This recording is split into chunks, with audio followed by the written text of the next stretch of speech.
दोस्तों, असदुद्दीन ओवैसी साहब का संसद का जो भाषण है वो काफी तेजी से वायरल हो रहा है। असदुद्दीन ओवैसी साहब ने कहा कि विपक्ष जो है लूडो खेल रही है और सत्ता पक्ष जो है वो चेस कर रही है।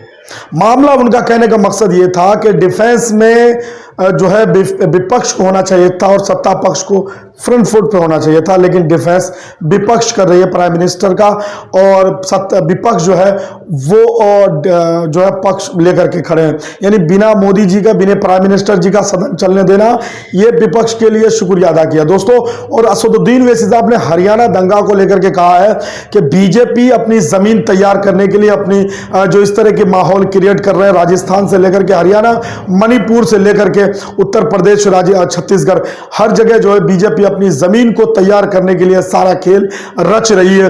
ये जनाबे असदुद्दीन ओवैसी साहब मीडिया को लगातार आते हुए कह रहे हैं।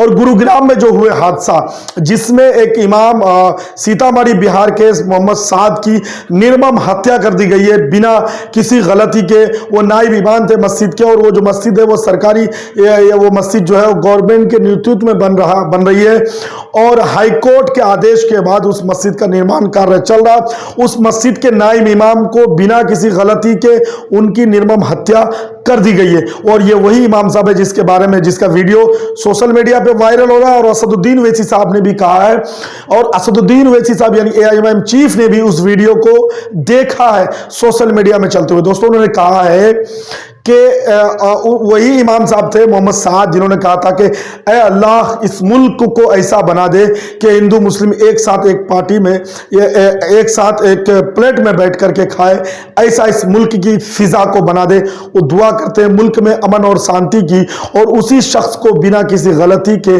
मौत के घाट उतार दिया जाता है, एक नायब इमाम को। तो दोस्तों, असदुद्दीन ओवैसी साहब ने जो इल्जाम लगाए हैं पूरी तरह से बीजेपी पर, तो बीजेपी अपनी जमीन तैयार कर रही है 2024 लोकसभा चुनाव के लिए। जो उनके मौलिक और मेन मुद्दे थे, यानी यूसीसी को जो लाने वाले थे, बीजेपी तो मणिपुर पर बैकफुट पे चली गई है बीजेपी, क्योंकि प्राइम मिनिस्टर सदन में ही आ रहे हैं, प्राइम मिनिस्टर सदन में आकर कोई बात नहीं कर रहे हैं।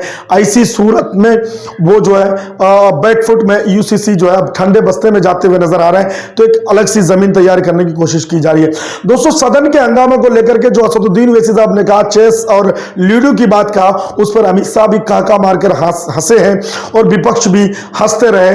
असदुद्दीन ओवैसी साहब, यूं तो ओवैसी से इस तरीके की जो है माहौल सदन में कभी देखने को नहीं मिलता है, लेकिन इस बार एक अलग माहौल असदुद्दीन ओवैसी साहब से देखने को मिला है सदन में। तो दोस्तों, आपको बताता चले कि ओम बिरला जो संसद के अध्यक्ष, यानी सदन के जो अध्यक्ष है ओम बिरला जी, उन्होंने सदन के गरिमा पर सवाल उठाते हुए उन्होंने कहा कि सदन इस तरीके से हंगामा के बीच में सदन चलना काफी मुश्किल है। उन्होंने कहा सत्ता पक्ष भी सदन की तौहीन कर रही है और विपक्ष भी, वो भी तो सदन की तौहीन कर रही है। संवैधानिक आईने में और सदन की गरिमा के नजरिए से देखा जाए तो दोनों पक्ष जो है सदन की गरिमा को नहीं समझ पा रहे हैं और सदन सुचारू रूप से जो इस तरीके से सदन चलना चाहिए उस तरीके से सदन को नहीं चलने देना, ये लोकतांत्रिक के लिए अच्छी बात नहीं है। ओम बिरला जी काफी नाराज हैं और जो अध्यक्ष हैं। तो दोस्तों, बता दें कि असदुद्दीन ओवैसी हो या विपक्ष के नेता हो या सत्ता पक्ष हो, काफी गामागमी चल रही है। इसी बीच में मणिपुर, अब जो है हरियाणा, मणिपुर थोड़ा ठंडा होता हुआ नजर आ रहा था तो हरियाणा ने सुलगा दिया। अब ये जो मामला है वो गुरुग्राम से लेकर दिल्ली तक, दिल्ली से लेकर राजस्थान तक फैल चुका है। इस पर हमारी पैनी नजर बनी हुई रहेगी, लेकिन आप लोगों से गुजारिश करेंगे, नए दोस्त हैं, अगर आपने चैनल को सब्सक्राइब नहीं किया तो आप चैनल को सब्सक्राइब करें। फेसबुक में वीडियो को देख रहे हैं तो पेज को फॉलो करें और वीडियो को जरूर शेयर कर दें।